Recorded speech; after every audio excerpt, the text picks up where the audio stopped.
ఆరాధ్యుడా యేసయ్యా, ఆరాధింతును జీవితమంతా. ఆరాధ్యుడా యేసయ్యా, ఆరాధింతును జీవితమంతా.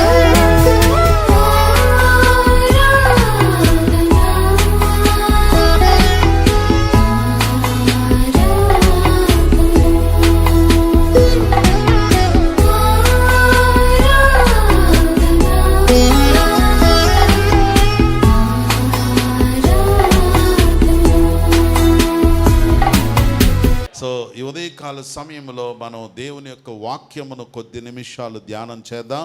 ఈరోజు మన యొక్క ధ్యాన అంశము కొరకై పరిశుద్ధ గ్రంథమైన బైబిల్ నుండి ఇర్మియా గ్రంథము 39వ అధ్యాయము 18వ వచనాన్ని ఒక్కసారి చదువుదాం. నీవు నన్ను నమ్ముకొంటివి గనుక నిశ్చయముగా నేను నిన్ను తప్పించెదను. నీవు ఖడ్గము చేత పడవు, దోపుడు సొమ్ము దక్కించుకొనున్నట్లుగా నీ ప్రాణమును నీవు దక్కించుకొందువు. ఇది దేవుని యొక్క వాక్కు. ఆమెన్. దేవుడు ఇజ్రాయేలు ప్రజలకు ఒక గొప్ప వాగ్దానం చేశాడు. అదేమిటి అనంటే, నీవు దక్కించుకుంటావు, నువ్వు సంపాదించుకుంటావు, నీ ప్రాణమును నీవు సంపాదించుకుంటావు లేక దక్కించుకుంటావు. కారణం ఏంటంటే నీవు నన్ను నమ్ముకున్నావు కాబట్టి. ఆమేన్. నీవు నన్ను నమ్ముకున్నావు కాబట్టి నీవు దక్కించుకుంటావు, నీ ప్రాణాన్ని నువ్వు దక్కించుకుంటావు. నవంబర్ మాసానికి మొదటి వారంలో మనం ఉన్నాం. దేవుడు ఈ మాసంలో మనందరికీ ఇచ్చిన వాగ్దానం ఏమిటి అనంటే, నీవు దేవుని నమ్ముకున్నావు గనక నీవు దక్కించుకోగలుగుతావు. ఆమెన్. నీవేదైతే పోగొట్టుకునే పరిస్థితుల్లో ఉన్నావో దాన్ని నీవు దక్కించుకొందువు గాక. ఏదైతే నీవు సంపాదించలేని పరిస్థితిలో ఉన్నావో దానినే నీవు సంపాదించుకొందువు గాక. This is the promise of the month of November. ఈ మాసమంతటిలో దేవుడు మనలను దక్కించుకొనుటకు వాడుకొనును గాక. చిన్న ప్రార్థన చేసుకుందాం. పరిశుద్ధాత్మ దేవుడి యొక్క వచనము ద్వారా మనందరితో మాట్లాడునట్లుగా ప్రార్థన చేద్దాం. ప్రియుడైన మా పరమ తండ్రి యేసయ్యా, మీకు వందనాలు చెల్లించుకుంటూ ఉన్నాము. పరమ తండ్రి, నిన్ను స్తుతించుచున్నాం. ఈ దినం చదవబడిన లేఖన భాగము నుండి నాతో మా అందరితో కూడా మాట్లాడమని ప్రార్థన చేస్తున్నాం. చేరి వచ్చిన భక్త జనాంగమును మీరు దీవించండి ప్రభువా. ఇంకనూ మార్గమధ్యంలో ఉన్న ప్రియులైన బిడ్డలను సకాలంలో సమకూర్చమని ప్రార్థన చేస్తున్నాం. చదవబడిన లేఖన భాగము మా హృదయములలో నాటబడుటకు పరిశుద్ధాత్మదేవా నీ కార్యమును జరిగించమని ప్రార్థన చేస్తున్నాం. నిలబడిన నీ దాసుడు మంటి పురుగు ప్రభువా, మీరు వాడుకోనండి. పెదవులను తలంపులను ప్రభువా మీరు పవిత్రపరచండి, పరిశుద్ధపరచండి. మా అందరికీ కావలసిన సందేశం ఈ దినం నీ వాక్యము ద్వారా మాకు అనుగ్రహించమని ప్రార్థన చేస్తున్నాం. ప్రతి విధమైన అభ్యంతరము, అపవాది కలుగజేసే ప్రతి ఆటంకం నజరేయుడైన యేసు నామములో బంధిస్తూ ఉన్నాను ప్రభువా. పరిశుద్ధాత్మదేవా, తెరవబడిన హృదయము కలిగిన వారుగా నీ వాక్యమును మేము అంగీకరించుటకు సహాయము చేయండి. నీ వాక్య వెలుగులో మా జీవితాలు పరిశీలించుకొని పవిత్రపరుచుకొని మీ రాజ్యము కొరకు, మీ రాకడ కొరకు సంఘము సిద్ధపరచబడినట్లుగా దీవించుమని యేసు నామమున ప్రార్థించుచున్నాను తండ్రి. ఇంకొంచెం గట్టిగా ఆమేనంటే అయిపోయిందని కాదు. చెప్పండి, ఆమేనంటే ఏంటి? నేను 2 నిమిషాలు ప్రార్థన చేశా అంటే ఆమేన్ చెప్పారంటే దాని అర్థం ఏంటన్నమాట? నేనేమేం మాట్లాడానో, దేవునితో ఏం అడిగానో మీరు కూడా దానిలో ఏకీభవించి ఆమేనని చెప్పారు. అంతేగాని ఎప్పుడెప్పుడు అయిపోద్దా ఆమేన్ చూద్దాం అనుకోకండి. Amen. Praise the lord. Hallelujah. ఈ ఉదయకాల సమయంలో దేవుడు మనందరికి అనుగ్రహించిన వాగ్దానం ఏమిటంటే నీవు దక్కించుకోబోతున్నావు. ఆమేన్. చెప్పండి మీ ప్రక్కన వాళ్ళకి, ఈ నెలలో నువ్వేదో దక్కించుకుంటావని చెప్పండి. నిజంగా చెప్పండి. పక్కన వాళ్ళు దక్కించుకోవడం మనకి ఇష్టం ఉండదు కదా, అయినా మీరు చాలా మంచోళ్ళు, పక్కన వాళ్ళకి బాగానే చెబుతున్నారు. గుడ్. ఈ మాసంలో నువ్వేదైతే దక్కించుకోలేకపోతున్నావో, అది నాకు దక్కడం లేదు, అది నా సొత్తు నాకు దక్కడం లేదు, అది నా ఆస్తి నాకు దక్కడం లేదు, అది నాకు రావాల్సింది కానీ నాకు దక్కడం లేదు, ఇతరులు దానిని దక్కనివ్వడం లేదు అని ఏదైతే అనుకుంటున్నావో ఈ మాసంలో మనందరి జీవితంలో అది మనకు దక్కునుగాక. కారణం ఏంటో తెలుసా? నీవు దేవుణ్ణి నమ్ముకున్నావు గనక. దేవుడు వాగ్దానము క్లియర్గా చెప్తున్నాడు, నీవు నన్ను నమ్ముకొంటివి గనుక నీకు ఏ హాని కలుగదు. అంత మాత్రమే కాకుండా నీవు నీ ప్రాణమును దక్కించుకొందువు అని దేవుడు ప్రత్యేకముగా ఈరోజు మనందరితో మాట్లాడుతున్నాడు. నమ్మితే స్తోత్రం చేద్దాం. హల్లెలూయా. సో ఈ ఉదయకాల సమయమందు ప్రియమైన స్నేహితులారా, ఈ అంశము ద్వారా పరిశుద్ధాత్మ దేవుడు మనతో దేవుని యొక్క వాక్యములో నుండి మనతో మాట్లాడుచున్న విషయాలు ఒక 3 సందర్భాలను ఈరోజు మనం ధ్యానం చేద్దాం. నిజంగా దేవుడు మనందరి జీవితంలో వేటినైతే దక్కించుకోలేని స్థితిలో ఉన్నామో అది నీకు దక్కుతుంది అని నమ్మకంతో దేవుని వాక్యం ధ్యానం చేద్దాం. దేవునికి స్తోత్రం. సో మొదటిగా మనం చూసినట్లయితే ఈ యొక్క వచనములో ద ఫస్ట్ పాయింట్, దేవుడు ఎబెద్మెలెకు అనే ఒక వ్యక్తితో ఈ వాగ్దానం చేశాడు. మీరు 39వ అధ్యాయం 18వ వచనములో చూచినప్పుడు ఆ పై వచనాల్లో మీరు ఎబెద్మెలెకుతో మాట్లాడుము అని ఇర్మియాకు దేవుడు తెలియజేశాడు. చెప్పండి, ఎవరు తెలియజేశారు? చెప్పండి, ఎవరు తెలియజేశారు? దేవుడు. చెప్పండి, ఎవరు? ఎవరికి చెప్పాడు? ఇర్మియాకు చెప్పాడు. ఇర్మియా ఎవరికి చెప్పాలి? ఎబెద్మెలెకుకు చెప్పాలి. చెప్పండి, ఎవరికి చెప్పాలి? ఏంద్రా నాయన వీళ్ళ పేర్లన్నీ మెలికలు తిరిగినట్టుంటాయి కదా, 4 తిరగదు మనకి. చెప్పండి, ఏం పేరు అతని పేరు? ఎబెద్మెలెకు. ఈ అధ్యాయాన్ని మీరు తర్వాత చదువుకోండి. 38వ అధ్యాయం కూడా మీరు తర్వాత చదవండి. 38వ అధ్యాయం 39వ అధ్యాయము చదివినట్లయితే నేను ఇప్పుడు అక్కడ ఉన్నటువంటి విషయాన్ని నేను మీకు తెలియజేస్తాను. ఎబెద్మెలెకుతో దేవుడు ఇర్మియా ద్వారా ఒక వర్తమానం పంపించాడు. ఎబెద్మెలెకు, నీవు నన్ను నమ్ముకొంటివి గనుక, నీవు నా యందు నమ్మిక ఉంచావు గనుక, నీవు నా ఎడల ఇంట్రెస్ట్ కలిగి ఉన్నావు గనుక నీ ప్రాణాన్ని నీవు దక్కించుకుంటావు అని దేవుడు వాగ్దానం చేస్తున్నాడు. ఈ విషయాన్ని కొంచెం ఆలోచించినట్లయితే ఎబెద్మెలెకు అనే వ్యక్తి కూషీయుడు అని వాడబడింది. చెప్పండి, అతను ఎవరు? కూషీయుడు అనగా కూషు దేశానికి సంబంధించిన వాడు. కూషు దేశం అనేది ప్రజెంట్ డేస్లో ఆఫ్రికాకు సంబంధించినటువంటి వ్యక్తి. తర్వాత ఇతను షండు అని వ్రాయబడింది. చెప్పండి, అతని పేరేంటి? పేరు కాదు, అది షండు. అతనికి ఉన్నటువంటి జీవితం, లైఫ్ స్టైల్. షండు అని దేనిని వాడారు అని అంటే, ఎవరైతే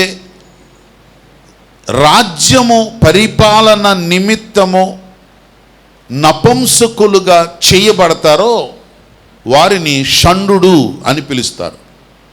షండు అంటే నపుంసకుడు. చెప్పండి, షండు అంటే నపుంసకుడు. నేను చాలాసార్లు చెప్పాను, అయినా గుర్తు చేస్తున్నాను.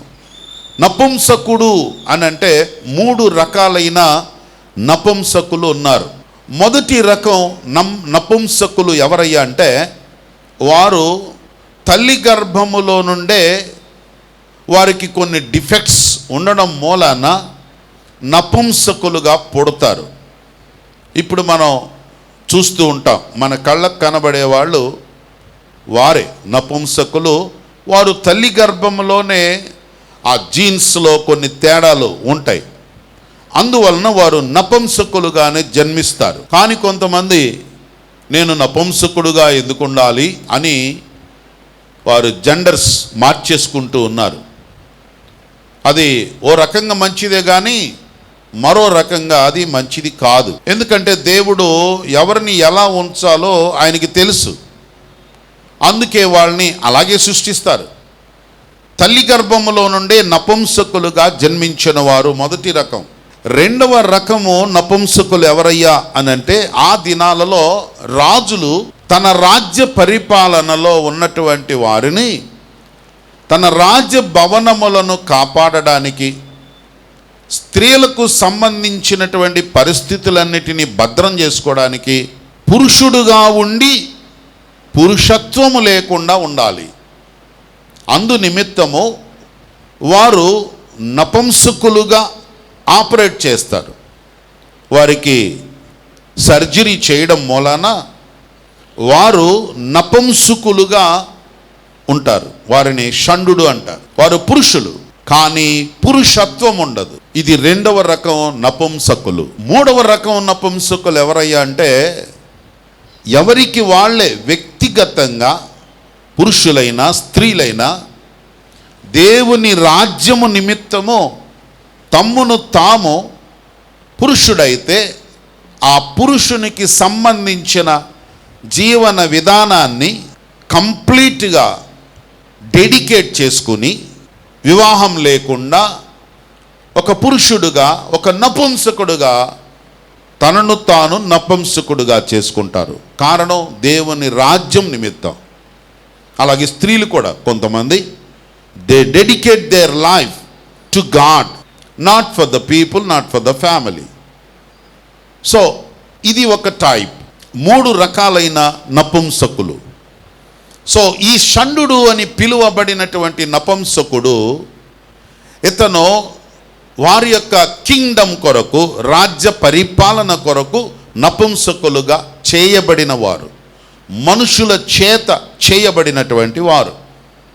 అయితే ఈ షండు ఎక్కడుంటారు అని అంటే, రాజ్య ప్రవాసంలో ఉంటారు, స్త్రీలకు ఎటువంటి ప్రమాదం లేకుండా. ఎందుకు అని అంటే, ఆ దినాల్లో రాజులు ఇలాంటి కమ్యూనికేషన్స్ లేవు కదా. ఒకసారి వాళ్ళు బయటికి వెళ్ళారంటే నెలలు సంవత్సరాలకు కూడా తిరిగి వస్తారో లేదో తెలియదు. ఒక్కోసారి ఎక్కడో చచ్చిపోతారో కూడా తెలియదు. సో అందు నిమిత్తము ఈ రాజ్యము ఇక్కడ ఉన్న పరిస్థితులను, అందులో ఉండేటువంటి స్త్రీలు, తన భార్యలు, వారి యొక్క పరివారంలో వారు క్షేమంగా ఉండడం కొరకు దాన్ని కాపాడడానికి నపుంసకులను తయారు చేసుకుంటారు. కొన్నిసార్లు ఇతర దేశాల నుండి కూడా వీరిని తీసుకొని వస్తారు. అలాగే ఈ షండు ఎబెద్మెలెకు అనేటువంటి వ్యక్తి ఆఫ్రికా నుండి తీసుకొని రాబడినటువంటి వ్యక్తి. సో ఈ నపుంసకుడితో దేవుడు చెప్తున్నాడు, నీవు నీ ప్రాణాన్ని దక్కించుకుంటావు, నీవు నన్ను నమ్ముకున్నావు అని దేవుడు తెలియజేస్తున్నాడు. అయితే నీవు నన్ను నమ్ముకున్నావు కాబట్టి రాబోయే ఆపదల్లో నేను నిన్ను తప్పిస్తాను అని దేవుడు వాగ్దానం చేశాడు. ఏమిటి రాబోయేటువంటి ప్రమాదం, రాబోయే ఆపద ఏమిటి అని ఆలోచిస్తే, ఇర్మియా భక్తుడు ఇజ్రాయేలు ప్రజలకి ప్రకటన చేస్తున్నాడు. ఇశ్రాయేలీలారా, మీకు ప్రమాదం రాబోతుంది. మిమ్ములను ఏలుచున్నటువంటి ఈ సిదికియా రాజు నాడే, ఇతని కాలములో శత్రువులు మీ దేశం మీదకి వస్తారు. దేవుడు నాకు చెబుతున్నాడు, మీరు ఎంత ప్రయత్నం చేసినా శత్రువులకి దొరికిపోతారు. కారణం ఏంటంటే దేవుడు నిర్ణయించాడు, మిమ్మల్ని 70 సంవత్సరాలు బబులోను చెరలో ఉంచడానికి దేవుడు నియమించాడు అని ప్రకటన చేస్తుంటే అలాంటి బోధలు ఎవరికి ఇష్టం ఉంటాయి చెప్పండి? రాజుకి ఇష్టం లేదు. ఏంటి, నా పరిపాలన కాలంలోనే శత్రువు వస్తాడా, ప్రజల్ని పట్టుకుపోతాడా, నన్ను చంపేస్తాడా అని ఇర్మియా ప్రవక్త మీద బాధపడుతున్నాడు, కోప్పడుతున్నాడు కూడా. అలాంటి సందర్భంలో చాలా స్ట్రాంగ్గా ఇర్మియా చెప్పాడు, ఇక టైం దగ్గరకు వచ్చేసింది, శత్రువు రాబోతున్నాడు, బబులోను సామ్రాజ్యం మన మీదికి రాబోతుంది, ఈ పట్టణాన్ని కాల్చేస్తాడు, మనల్ని అందరినీ చెరగొని తీసుకొని వెళ్ళిపోతాడు, మనం సిద్ధంగా ఉండండి. మీరు ఇంకా డీప్గా చదువుకున్నట్లయితే మీరు ఎవరైతే దేవుని మాటకు లోబడి చెరలోకి వెళ్తారో వాళ్ళకి క్షేమం కలుగుతుంది అని ఇర్మియా ప్రవచిస్తూ ఉంటాడు. మీరు ఇక్కడ ఉన్నారనుకోండి, ఈ రాజును నమ్ముకొని మీరు ఎక్కడే ఉన్నట్లయితే మీరు చాలా నష్టపోతారు, కానీ మీకు ప్రమాదం వస్తుంది, ఈ పట్టణం మీదకి ఆపద వస్తుంది, శత్రువు వస్తున్నాడు, శత్రువు ధ్వంసం చేస్తాడు అని చెప్తూ, ఎవరైతే దేవుని మాట విని 70 సంవత్సరాలు చెరలోకి వెళతారో వారికి క్షేమం కలుగుతుంది, దేవుడు వారిని 70 సంవత్సరాల తర్వాత మళ్ళీ తీసుకొస్తాడు, ఇలాంటి వాగ్దానాలు చేస్తున్నాడు. ఇది అప్పుడు పరిపాలిస్తున్న సిద్కియా రాజుకి మనస్సులో ఏమాత్రం నెమ్మది లేదు. అందుకే ఈ ప్రవక్త మీద చాలా కడుపు బగ్గున మండిపోతుంది. ఒక రోజున ఏం చేశాడంటే ఇతన్ని తీసుకొని వెళ్ళి ఒక లోతైన గోతిలో పడేశారు.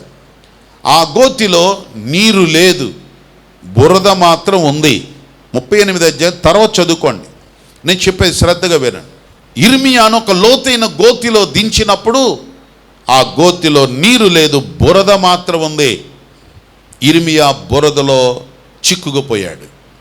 రాజుగారు అనుకుంటున్నాడు నేను మంచి పని చేశాను అనుకున్నాడు. అయితే తన దగ్గర పనదాయకుడుగా ఉన్నటువంటి ఈ షండు, ఈ ఎబెద్మెలెకు రాజుగారికి కౌన్సిలింగ్ చేశాడు.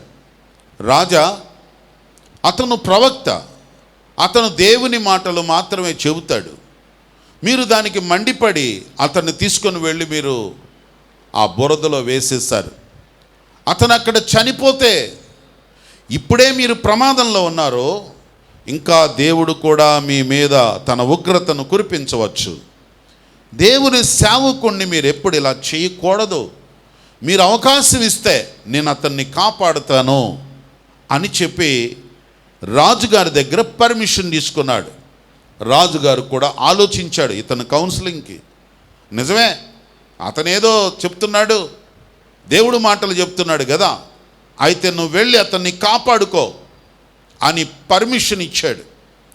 ఆ గోతిలో నుండి బయటికి తీసుకొని వెళ్ళడానికి తను రాజభవనం నుండి బయలుదేరిన తర్వాత ఎక్కడెక్కడైతే చిరిగిపోయిన చింపిరి గుడ్డలన్నీ రోడ్డున పడేసినవన్నీ ఏరుకుంటూ వస్తున్నాడు. ఓ గోతం నిండా చెత్త ఏరుకుంటూ వస్తున్నాడు. ఈ ఎబెద్మెలెకు తనకు 30 మందిని పరివారిని ఇచ్చాడు రాజుగారు. ఈ 30 మంది ఒక చెత్త ఏరుకున్నట్లుగా ఆ చిరిగిపోయిన చింపిరి బట్టలన్నీ కూడా ఏరుకుంటూ వస్తున్నారు. ఇవన్నీ కూడా తీసుకొని వెళ్ళి ఇర్మియా ఏ గోతిలో అయితే ఉన్నాడో ఆ గోతిలో పడేసి ఇర్మియాకు చెప్పారు, అయ్యా మేము తాళ్ళు దించుతాం, ఆ తాళ్ళు మీరు చంకలో పెట్టుకోండి, మీకు బాధ కలగకుండా ఉండడానికి ఈ చింపిరి బట్టలు ఏదైతే పంపించామో వాటిని మీకు బెడ్ లాగా పెట్టుకోండి, అక్కడ మీరు తాళ్ళతో మీ చేతులతోటి గట్టిగా పట్టుకోండి ఆ తాళ్ళు, అవి మీకు వరుసుకుపోకుండా ఆ బట్టలను వాడుకోండి అని పంపించారు. అందరూ కలిసి ఇర్మియాను పైకి తీసుకొని వచ్చారు. ఇర్మియాను రాజుగారి దగ్గర ప్రవేశపెట్టారు. రాజుగారు బాధపడ్డాడు. సరే బాబు, నువ్వేదో చెప్పేది నువ్వు చెబుతున్నావు, కానీ నాకైతే ఇష్టం లేదు అని చెప్పాడు. ఆయన్ని వదిలేశాడు. అయితే టైం దగ్గరకు రానే వచ్చింది. ఇర్మియా బయటికి వచ్చిన తర్వాత దేవుడు ఇర్మియాకు చెప్పాడు, ఇర్మియా నీవు అందరికీ చెప్తున్నావు కదా పెద్ద ప్రమాదం రాబోతుంది, శత్రువులు వస్తారు, మిమ్మల్ని తీసుకొని వెళ్తారు అని చెప్పావు కదా.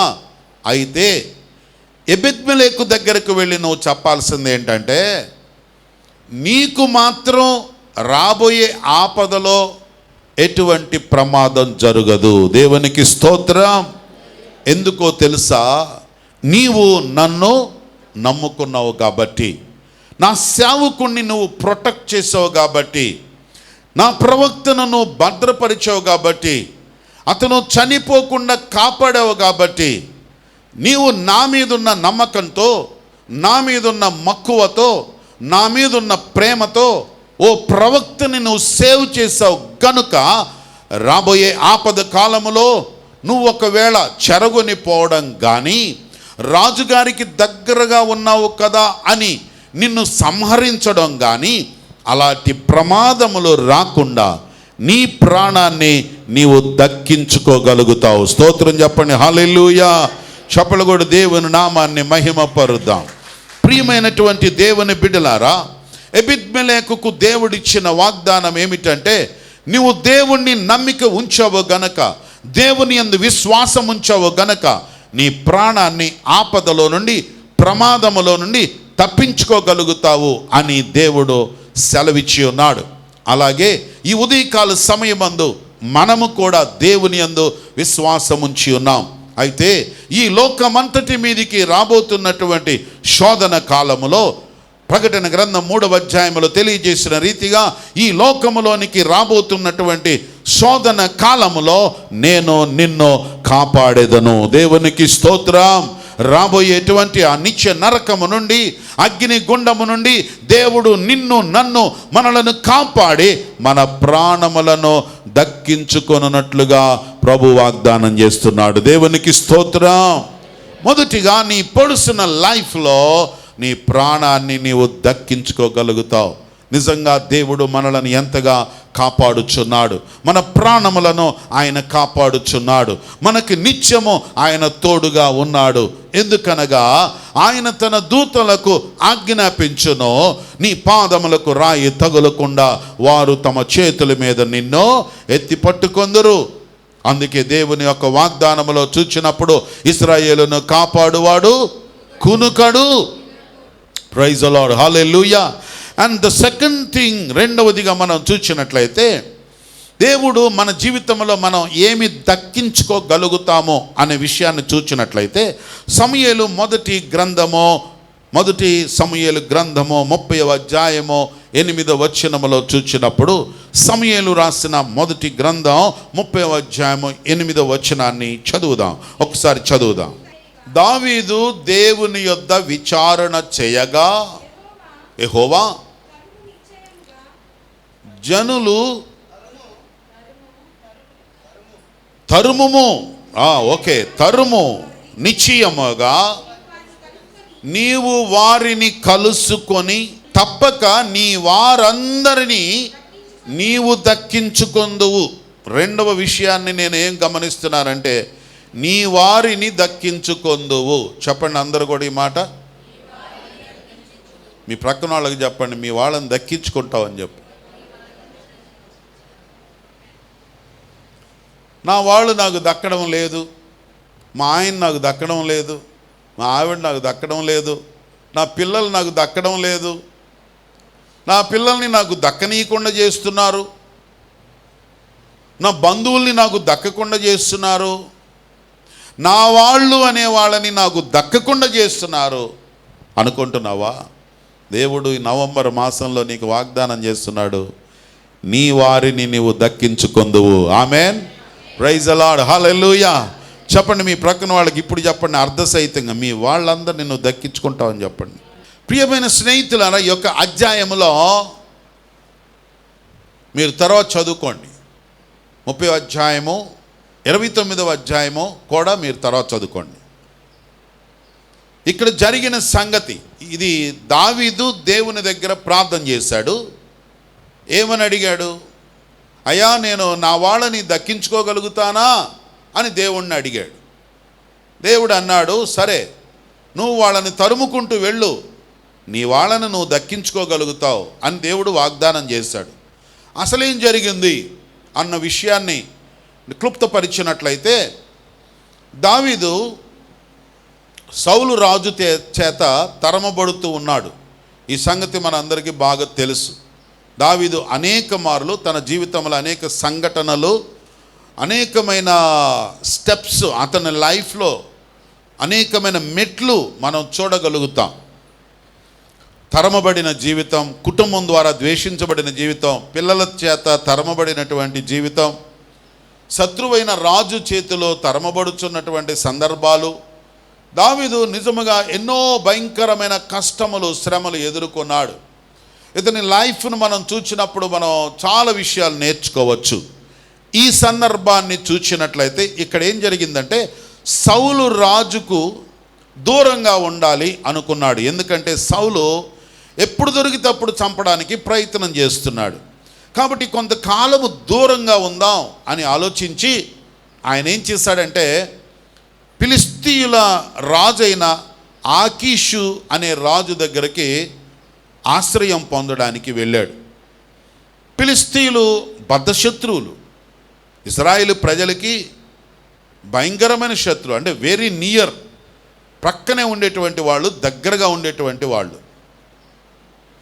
ఈ ఫిలిష్తీయులకి సౌలుకి ఇజ్రాయేలు జనాంగమునకు అనేక మార్లు యుద్ధాలు జరిగాయి. దావీదే ఫిలిష్తీయుడైన గొల్యాతును హతమార్చిన సంఘటన మనం చూడగలుగుతాం. మరి తనకు శత్రువులైన ఫిలిష్తీయులతో తాను చేయి కలిపాడు. కారణం ఏంటంటే, దావీదు ఇప్పుడు సింగిల్గా లేడు. దావీదుతో పాటు అలాంటి వాళ్ళే, దావీదు లాంటి వాళ్ళే, దావీదులాగా కష్టాలు అనుభవించిన వారు, దావీదులాగా కుటుంబాలను తరమబడుతున్నటువంటి వారు, దావీదులాగా దూరంగా ఉండేటువంటి వాళ్ళు, అనేక శ్రమల్లో బాధల్లో ఉండేటువంటి వాళ్ళందరూ కూడా 600 మంది దావీదు పక్షంగా చేరిపోయారు. ఇప్పుడు దావీదు బికమ్ ఏ పవర్ఫుల్ మ్యాన్. ఒక వ్యక్తి కాదు, ఇప్పుడు ఆయన శక్తిలాగా మారిపోయాడు. తనకంటూ ఒక బ్యాచ్ తయారైపోయింది. వీళ్ళందరూ ఎవరయ్యా అంటే బాధల్లో ఉండేవాళ్ళే, దావీదు లాంటి వాళ్ళే, కష్టాల్లో ఉండేవాళ్ళే, తరమబడుచున్నవారే, బాధల్లో ఉన్నవాళ్ళే. వీళ్ళందరూ ఒక బ్యాచ్ తయారైపోయారు. సో వీళ్ళంతా ఒక బ్యాచ్గా ఉన్నారు కనుక ఎలా చేయాలి మనం అని ఆలోచించి, నేనైతే పర్వాలేదు, సౌలు రాజును ఏ విధంగానైనా అడ్డుకోగలుగుతాను, కానీ నాతో పాటు ఇంతమంది ఉన్నారు, కొంతమంది ఫ్యామిలీస్తో కూడా ఉన్నారు. దావీదు కూడా ఫ్యామిలీతో ఉన్నారు, తన పిల్లలు, దావీదు, ఇంకా తనలాంటి వాళ్ళు, కొన్ని ఫ్యామిలీస్ అన్నీ కలిసి ఉన్నారు. ఒక 600 మెంబర్స్ ఉన్నారు. అందుకని ఏం చేశాడంటే, కొంతకాలం ఈ సౌలుకి దూరంగా ఉందాం అని ఆకీషు అనే రాజు, ఫిలిష్తీయుడు రాజు దగ్గరికి వెళ్ళాడు. అక్కడ ఆశ్రయం పొందాడు. దావీదు వచ్చాడు అనగానే ఫిలిష్తీయులకి చాలా సంతోషం అయిపోయింది. ఎందుకంటే ఇజ్రాయేలు జనాంగంలో మనకు భయము పుట్టించే వ్యక్తి దావీదు. వాళ్ళతో ఉంటే మనం ఏం చేయలేం, కానీ దావీదు మనతో కలిసిపోయాడు అని చాలా హ్యాపీగా ఫీల్ అయిపోయారు. ఓ సందర్భం రానే వచ్చింది, ఈ ఫిలిష్తీయులకి ఇజ్రాయేలు మీద యుద్ధం చేద్దాం అనుకున్నారు.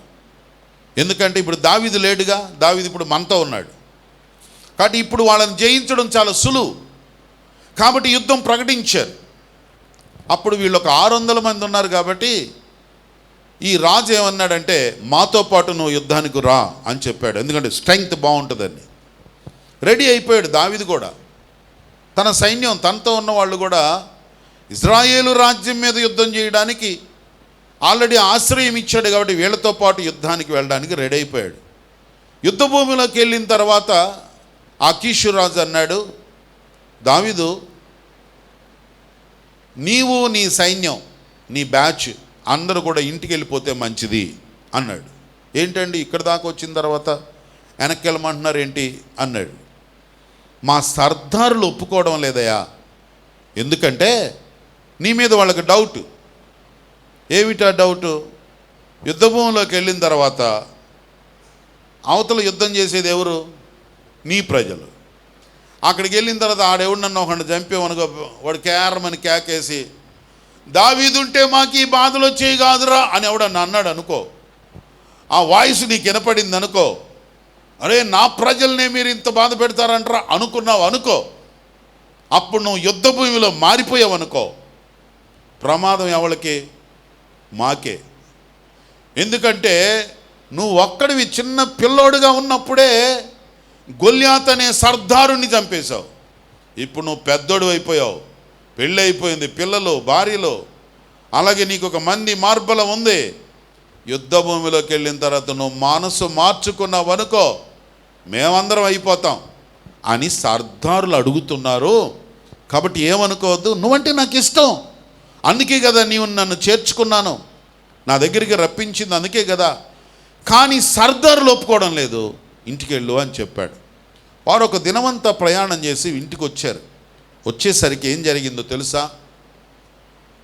ఆ ప్రక్కన ఉన్నటువంటి అమాలేకీలో దావీదు ఎక్కడైతే ఉంటాడో ఆ 600 గుడారాలన్నీ కూడా శత్రువులు వచ్చి తగలబెట్టి వాళ్ళ భార్యలను, పిల్లలను అందరినీ కూడా తీసుకొని వెళ్ళిపోయారు. వీళ్ళు ఇంటికి వచ్చేసరికి అంత బూడిది తప్ప అక్కడ ఎవరు కనపట్టలేదు. భార్య లేరు, పిల్లలు లేరు, కుటుంబాలన్నీ కూడా కనబట్టలేదు. ఏమైపోయారా? ఇక ఏం చేయాలో అర్థం కావడం లేదు. అక్కడ ఉన్నటువంటి బ్యాచ్ అందరూ రాళ్ళు తీసుకున్నారు. దావీదా, నిన్ను నమ్ముకొని మేము వచ్చాము ఇక్కడికి, ఈరోజు చూడు ఎంత నష్టం జరిగిందో, ఏరి మా భార్యలు, ఏరి మా పిల్లలు, ఎవడో ఎత్తుకుపోయాడు, నిన్ను చంపేస్తాం అని రాళ్ళు దావీదు మీద ఎత్తారు.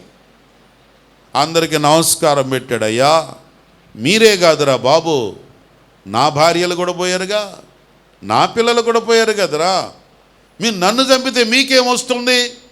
ఆగండి, దేవుణ్ణి అడుగుదాం, ప్రార్థన చేద్దాం. యాజకుడిని పిలిచాడు, ఎఫోదు తెమ్మన్నాడు, అంగి వేసుకున్నాడు. దేవుడా ప్రార్థన చేశాడు. దేవా మా కుటుంబాలన్నీ పోయాయి, మా పిల్లలంతా కనబట్టం లేదు, భార్యలు ఏమైపోయారో తెలియడం లేదు, వీళ్ళందరూ ఏడ్చేస్తున్నారు, వీళ్ళందరూ నన్ను చంపాలని చూస్తున్నారు, ఈ విపత్తు ఎందుకు జరిగిందో మాకు తెలియదు.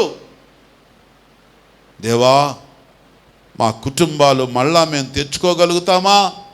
వాళ్ళు ఎక్కడున్నారో మాకు బయలుపరుస్తావా అని దేవునికి ప్రార్థన చేశాడు దావీదు. అందరూ కూడా దావీదుతో కలిసి దేవుడా అని కేకలేయటం మొదలెట్టారు. దేవుడు అన్నాడు, దావీదు భయపడొద్దు, నీ భార్య పిల్లలను, మీకు సంబంధించిన వారందరినీ అమాలేకులు తీసుకెళ్తున్నారు, నీవు వెళ్ళు, వారిని తరుము, ఖచ్చితంగా నీ వారిని నీవు దక్కించుకోగలుగుతావు. దేవునికి స్తోత్రం. నీ వాళ్ళు నీకు దక్కుతారు, నువ్వు బయలుదేరి వెళ్ళు అని దేవుడు అభయం ఇచ్చేశాడు. బయలుదేరాడు. ఎక్కడెళ్తున్నారో తెలియదు, వెళ్ళిపోతున్నారు. అలా వెళుతుండగా ఒకడెవడో ఓ కుర్రాడు, ఐగుప్తీయుడు కుర్రాడు కనపడ్డాడు. వాడు సొమ్మసిల్లి పడిపోయి ఉన్నాడు. సైనికులకు దొరికాడు. అరే నువ్వెవడరా? నేను ఐగుప్తీయుడిని. రాజుగారి దగ్గరికి తీసుకొచ్చాడు. దావీదుతో మాట్లాడిచ్చారు. అరే బాబు నువ్వు ఎవరివి? నేను ఐగుప్తీయుడండి. ఇప్పుడేంటి? మేము 3 రోజులైందండి అన్నిటి మీద యుద్ధం చేసుకుంటూ వచ్చి సిక్లగు అనేటువంటి ప్రాంతానికి కూడా వచ్చాం.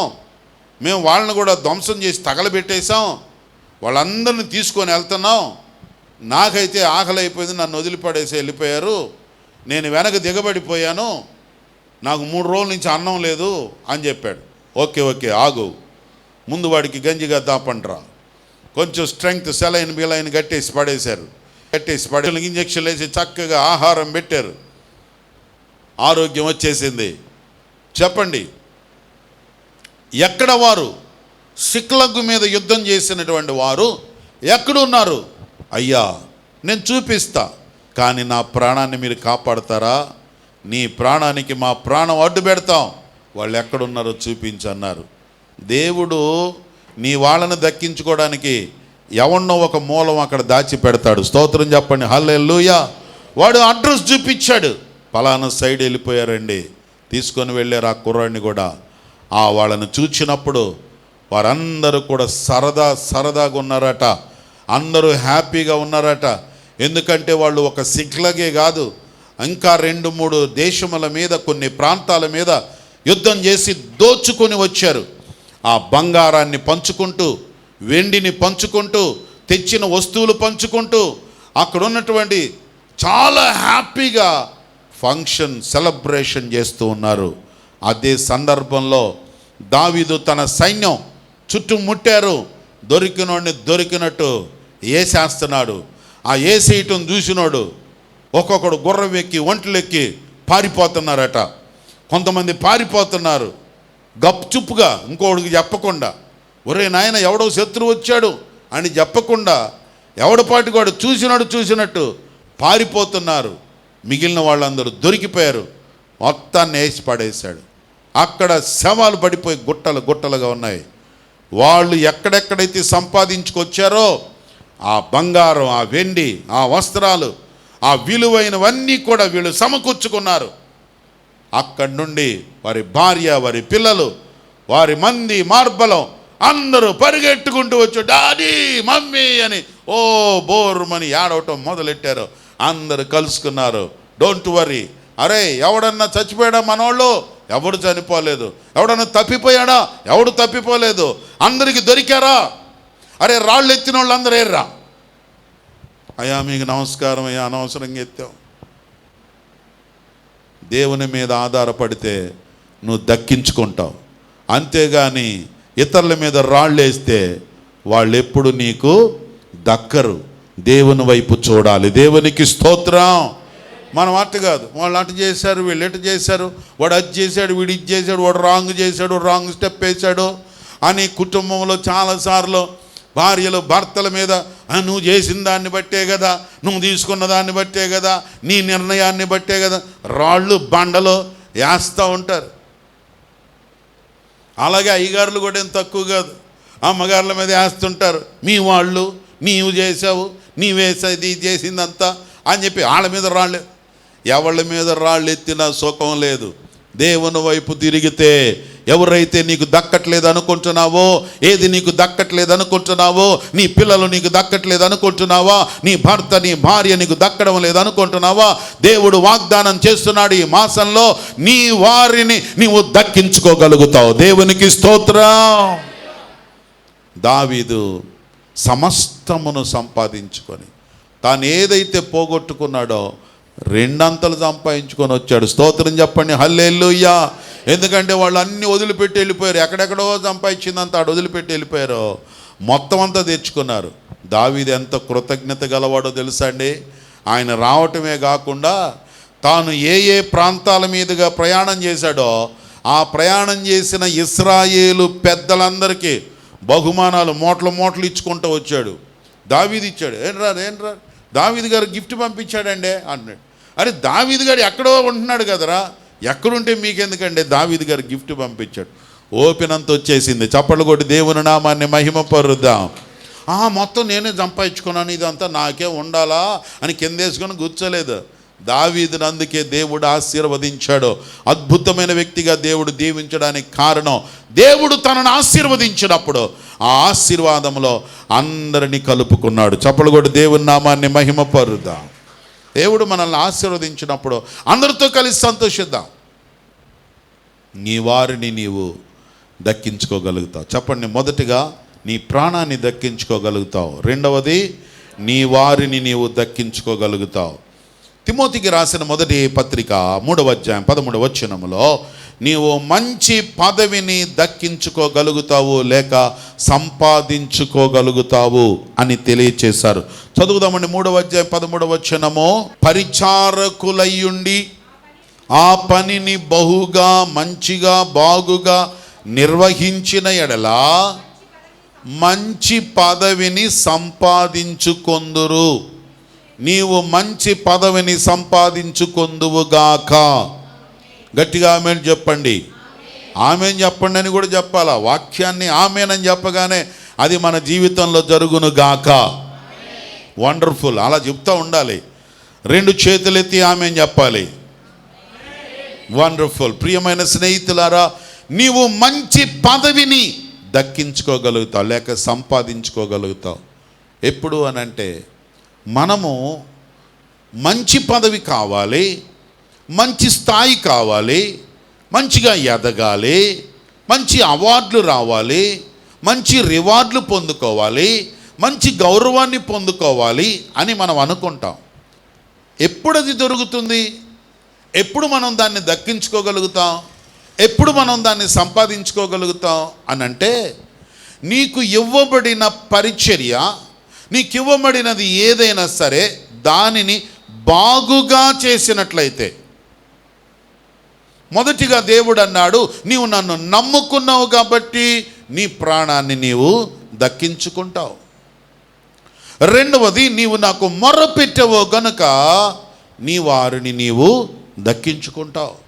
అలాగే నీవు నా ఎడల నమ్మకమైన పరిచారకుడుగా లేక బాగుగా చేసేటువంటి పరిచారకుడుగా ఉన్నట్లయితే నీకు గౌరవం దక్కుతుంది, లేక మరి మంచి పదవి నీకు దక్కుతుంది. అప్పగించబడిన పని అది కుటుంబం కావచ్చు. యజమానులుగా కుటుంబం మనకు అప్పగించబడినటువంటి ఒక పని. ఉద్యోగం మనకు అప్పగించబడిన పని. ఒక వ్యాపారం, ఒక చేతి పని, మనకు అప్పగించబడిన ఏదైనా సరే. ఒకవేళ సంఘములో అయితే, ఏ పరిచర్య అయితే మనకు దేవుడు అప్పగించారో, ఏ టాలెంట్ అయితే దేవుడు మనకిచ్చాడో, ఏ యొక్క అవకాశం దేవుడు మనకిచ్చాడో, దేవుడు మనం వాడుకోవాలని మనకి ఏదైతే ఇచ్చాడో దాన్ని బాగా చేసుకున్నట్లయితే, దాన్ని మంచిగా జరిగించినట్లయితే అంచెలంచెలుగా తగిన పదవిని మీరు పొందుకోగలుగుతారు, లేక దక్కించుకోగలుగుతారు, సంపాదించుకోగలుగుతారు అని దేవుని యొక్క వాక్యములో అపొస్తలుడైన పౌలు గారు తిమోతికి రాస్తూ ఉన్నాడు. తిమోతి ఒక మంచి సేవకుడు. ఆ సేవకుడికి రాస్తూ, సంఘములో ఎవరైనా అధ్యక్ష పదవిని లేక పెద్దగా నాయకుడుగా ఉండాలని ఆశించినట్లయితే అట్టివారికి ఆ పరిచర్యను అప్పగించినప్పుడు అప్పగించబడిన ఆ పనిలో బహుశా సంఘంలో ఏమేం పనులు ఉంటాయి, బహుశా ఇప్పుడు పాటలు పాడారు క్వైర్లో, అది ఎవరైతే ఆ తలాంతు ఉందో ఆ తలాంతు ఉన్నవాళ్ళు, పాడాలన్న ఆసక్తి కలిగిన వారు, అవకాశం ఉన్నవాళ్ళు. కొంతమందికి ఆసక్తి ఉంటుంది కానీ అవకాశం ఉండదు. కాబట్టి ఒకవేళ మీరు అవకాశం ఉన్నా కూడా నాకెందుకులే, వాళ్ళు ఎవరో ఉన్నారు వాళ్ళే కావాల పాడేది అనుకొని కొన్నిసార్లు మనకు పాడాలని ఇంట్రెస్ట్ ఉన్నా కూడా పక్కన పడేస్తుంటాం. కానీ మన సంఘంలో అలా ఏం లేదు. నీకు ఇంట్రెస్ట్ ఉందనుకో, నువ్వు వచ్చి పాడొచ్చు. అయితే కొంచెమన్నా ఆ నాలెడ్జ్ ఉండాలి. కొంచెం నాలెడ్జ్ లేకుండా నా బోటోళ్ళు వచ్చి గాడిద గొంతేసుకొని దేవుని స్తుతించుడి అని పాడాను అనుకో, అలాంటి వాళ్ళు పాడిన అవసరం లేదనుకోండి. మరి ఆసక్తి ఉంటుంది, గొంతు లేదు కదా. కానీ గొంతుండి, ఆసక్తి ఉండి, అవకాశం ఉండి చేయకుండా పోతే దేవుడు నీకు ఏదన్నా ఇవ్వాలంటే ఎలా ఇస్తాడు చెప్పండి? ఇప్పుడు దేవుని వాక్యములో ఉంది, మేలు చేయ ఎరిగి ఉండియు అది చెయ్యకపోవడము పాపం. మరి పాపాల్లో ఇదొక పాపమా? పాపాల్లో ఇదొక పాపం. మేలు చేయ ఎరిగి ఉండి, మేలు చేయడానికి అవకాశం ఉండి చేయకపోవడం పాపం. అంటే పాపంలో ఉన్నట్టు అన్నమాట. అంటే ఇప్పుడు పాటలు పాడే అవకాశం ఉంది, స్వరం ఉంది, అన్నీ ఉన్నాయి. కానీ నాకెందుకులే, వాళ్ళు ఎవరో ఉన్నారులే, వాళ్ళే చూసుకుంటారులే. ఒకవేళ లేకపోయినా కూడా, లేకపోతే లేనట్టు అంటూ ఉంటాం కానీ మనంగా వెళ్ళి పాడటానికి ముందుకు రాం. దేవుడు మనకు పదవులు ఇవ్వాలి, మనల్ని హెచ్చించాలి అనుకున్నట్లయితే దేవుడు మనకు అనుగ్రహించిన దాన్ని బాగుగా చేయాలి. ఇంకా దేవుని సేవలో పరిచర్యలు అంటే ఇంకేంటి?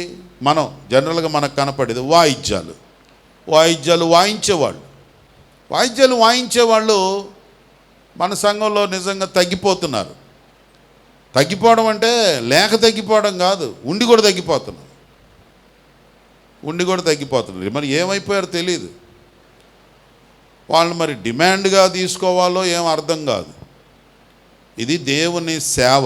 మనం ఎంత సేవ చేసుకుంటే అంత దీవెన మనకి వ్యక్తిగతంగా దేవుడిస్తాడు. అంతేగాని మనకు వచ్చి మనకు ఉండి మనకు అవకాశం ఉండి కూడా వాయిద్యాలు వాయించకుండా ఉన్నాము అని అంటే అది మనకి ఇవ్వబడిన పనిని బాగా చేసుకో. చెప్పండి, ఎలా చేయాలి? బాగా చేయాలి. బాగా చేయలేదు అనుకో, సపోజ్ నేను గద్దించానే అనుకో, అది బాగలేదు, కొంచెం బాగు చేసుకోండి అని దానికి అలిగి కూర్చుంటే ఎలాగా? బాగుగా చెయ్యి, నీకు పదవి బాగా వస్తుంది, నువ్వు దేవుడు అభివృద్ధి చేస్తాడు. బాగు చెయ్యి. ఇక బాగా చెయ్యటం చేతగానప్పుడు అంటే గద్దించే అవకాశం లేదు. ఇప్పుడు జెస్సీబాబు ఉన్నాడు, ఆయన బాధల్లో ఆయన ఉన్నాడు. ఆయనకు ఒక పక్క చదువు, ఒక పక్క సేవ, అది ఈ కీబోర్డు అది ఏదో కొట్టకుండా అట్టు కొడుతున్నాడు. ఇప్పుడు ఆయన గద్దిస్తేట అలిగిపోయి కూర్చుంటాడు కదా. కానీ ఇంకొద్దిగా తెలిసిన తర్వాత బాగా చేయలేదు అనుకోండి, అప్పుడు గద్దించాలి కదా. నాలెడ్జ్ వచ్చిన తర్వాత, తెలిసిన తర్వాత అది అలా కాదు, ఇది ఎలాగని చెప్పాలి. చెప్పినందుకు అలిగిపోయి కూర్చొని నీ పని నువ్వు ఆపేసావంటే, నీ పనిని దేవుడు ఆశీర్వదించి నీకు మంచి పదవులు, ఉన్నతమైన స్థితికి రావాలంటే పరిచర్యను బాగుగా చేసుకోవాలి. అలాగే సౌండ్ ఆపరేటర్స్, మనకి ఇక్కడ పరిచర్య, మందిరంలో పరిచర్య, వాయిద్యాలు పాటలు పాడేవాళ్ళు, సౌండ్ ఆపరేట్ చేసేవాళ్ళు, ఇది కూడా పరిచర్య. ఇది దేవుడు మనకు నాలెడ్జ్ ఇచ్చినప్పుడు దాన్ని బాగా చేద్దాం పర్ఫెక్ట్గా. నేను చాలాసార్లు చెప్తాను, ఇక్కడ ఉన్న లీడర్షిప్లో ఉన్న వాళ్ళందరికీ చెప్పేది ఏంటంటే, we are to give a good output, best output ఇవ్వాలి మనం. ప్రజలకి అవుట్పుట్ ఎలాగ ఉండాలంటే, బయటికి వెళ్ళేది మంచిది ఇద్దాం. నా అలవాటు అది. బయటికి వెళ్ళేది బెస్ట్ ఇవ్వాలి, మనకున్నా లేకపోయినా. ఇది నాకు మొదటి నుండి ఉన్నటువంటిది. ఇతరులకు ఇచ్చేటప్పుడు మాత్రం బెస్ట్ ఇవ్వాలి. నాకుందా లేదా అది తర్వాత సంగతి. ఇక్కడ సేవ ప్రారంభించిన రోజుల్లో వారాలు భోజనం ఉండదు, కానీ బెస్ట్ ఇచ్చేవాడిని. శనివారం అంతా భోజనం ఉండేది కాదు, శనివారం అంతా ఉండేది కాదు, ఆదివారం అసలు ఉండేది కాదు. ఆదివారం అన్నీ రెడీ చేసుకొని, అప్పట్లో ఎవరు లేరు కదా, అన్నీ రెడీ చేసుకొని మైకులు గీకులు అని పెట్టుకొని ప్రార్థన అయిపోయేసరికి 2 గంటల ప్రసంగం, పాటలు నేనే, వాయిద్యాలు నేనే, హార్మోనియం నేనే వేసేవాడిని, డ్రమ్ము నేనే కొట్టేవాడిని. తర్వాత వచ్చినా కూడా అన్నీ నేను చేసుకోవాల్సిన పరిస్థితుల్లో ఉన్న రోజుల్లో, అలాంటి రోజుల్లో కూడా అన్నీ నేను చేసే రోజుల్లోనే I have given the best output. ప్రజలకి బెస్ట్ ఇవ్వాలి. ఊరికే ఆషామాషిగా ఏదో నేను పాడతాను, నేను కొడతాను, నేను చేస్తాను అలే కాదు. కొంతకాలం ఉంటుంది అలాగా నేర్చుకునేదాకా. నేర్చుకున్న తర్వాత బెస్ట్ ఇవ్వకుండా చేతగానోళ్ళలాగే ఉంటే గద్దించకుండా ఎలాగుంటారు? Give the best to others. బాగుగా చెయ్యి, నీకు అప్పగించిన దానిని బాగా చెయ్యి. అప్పుడు నీవు మంచి పదవిని సంపాదించుకోగలుగుతావు. దేవునికి స్తోత్రం. దక్కించుకోవాలి అంటే మన స్థానం మనకు దక్కాలి, మన యొక్క ఆధిక్యత మనకు దక్కాలి, మన గౌరవం మనకు దక్కాలి, మన విలువ మనకు దక్కాలి అని అన్నట్లయితే అది నువ్వు మస్ట్ గివ్ ది బెస్ట్. మంచిదివు, మంచి పదార్థం మంచిదివు. మందిరంలో, అలాగే బయట ఇప్పుడు ఎంతోమంది పరిచర్య చేస్తున్నారు. అలాగే ప్రభు సంస్కారం డిస్ట్రిబ్యూట్ చేయటం, వచ్చిన వాళ్ళని కూర్చోబెట్టడం, ఇవన్నీ చైర్స్, ఇవన్నీ అరేంజ్మెంట్స్ చేయటం, క్లీనింగ్ చేయటం.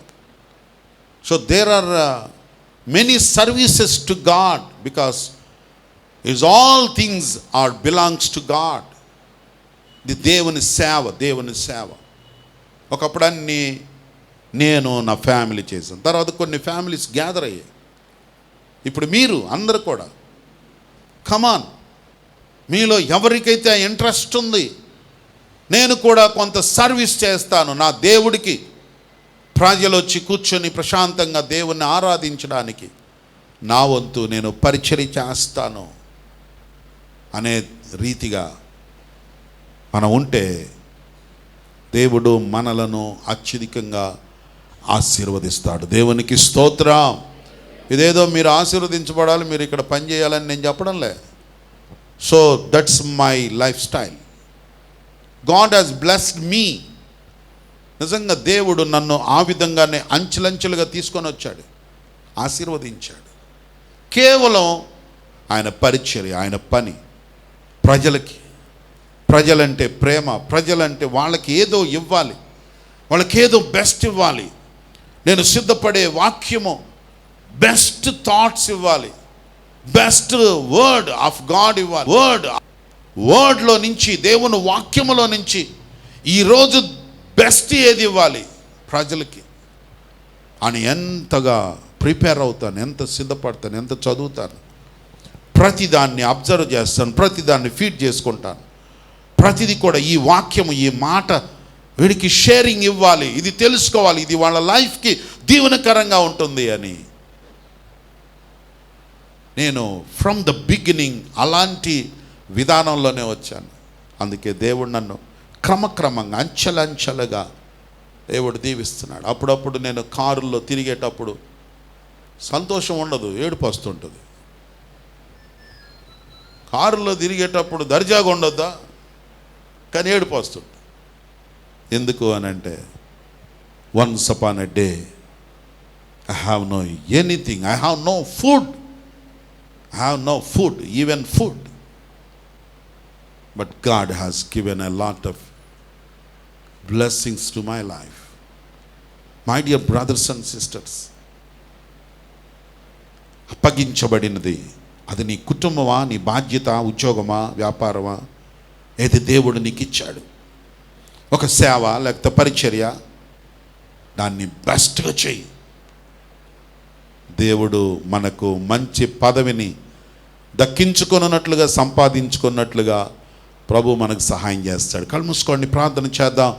ఉదయకాల సమయంలో ప్రభు సన్నిధానంలో అందరము కూడా హృదయం తెరచి, దేవా నేను ఏమి దక్కించుకోగలనో ఈరోజు మీరు మాతో మాట్లాడారు.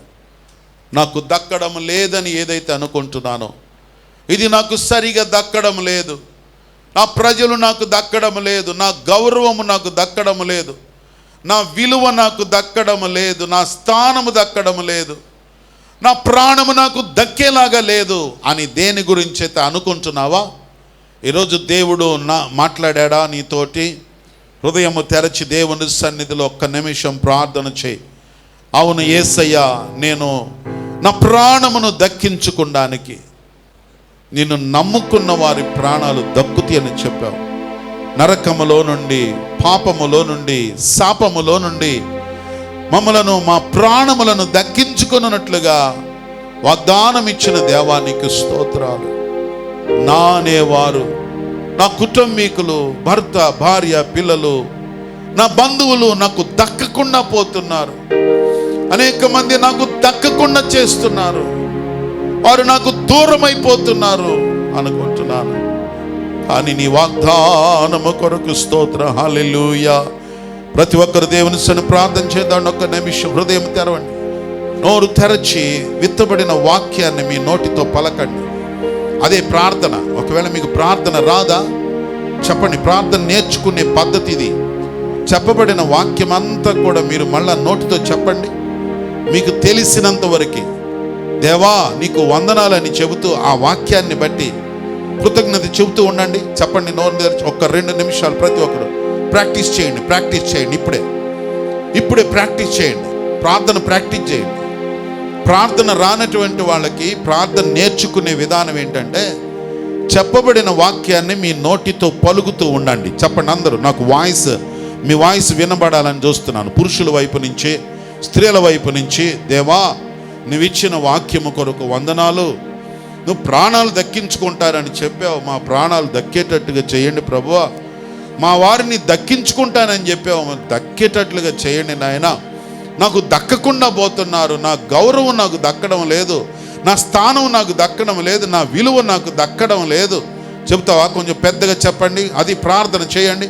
దాన్నే మీరు ప్రార్థనగా మలుచుకోవచ్చు. ఊరికే ఏదో వచ్చి అలా కూర్చుని వెళ్ళే వాళ్ళంగా కాకుండా, ఈరోజు దేవుడు చెప్పిన ఈ వాక్యమును నీ హృదయంలోకి తీసుకొని దేవునికి ప్రార్థన చేసి అది నీవు నమ్ముకుంటే దేవుడు నీ జీవితంలో వాటిని అనుగ్రహించే దేవుడై ఉన్నాడు. స్తోత్ర. హల్లెలూయా, హల్లెలూయా, హల్లెలూయా. వాగ్దానములనిచి నెరవేర్చువాడవు నీవే, వాగ్దానములనిచి నెరవేర్చువాడవు నీవే. ప్రభువానే వెలుగొందితే నా జీవంపు జ్యోతివి నీవే. ప్రభువానే వెలుగొందితి నా జీవంపు జ్యోతివి నీవే. ప్రభువా, నిన్ను నే కొనియాడేదా, హల్లెలూయా పాడేదా. ప్రభు నిన్ను కొనియాడేదా, హల్లెలూయా పాడేదా.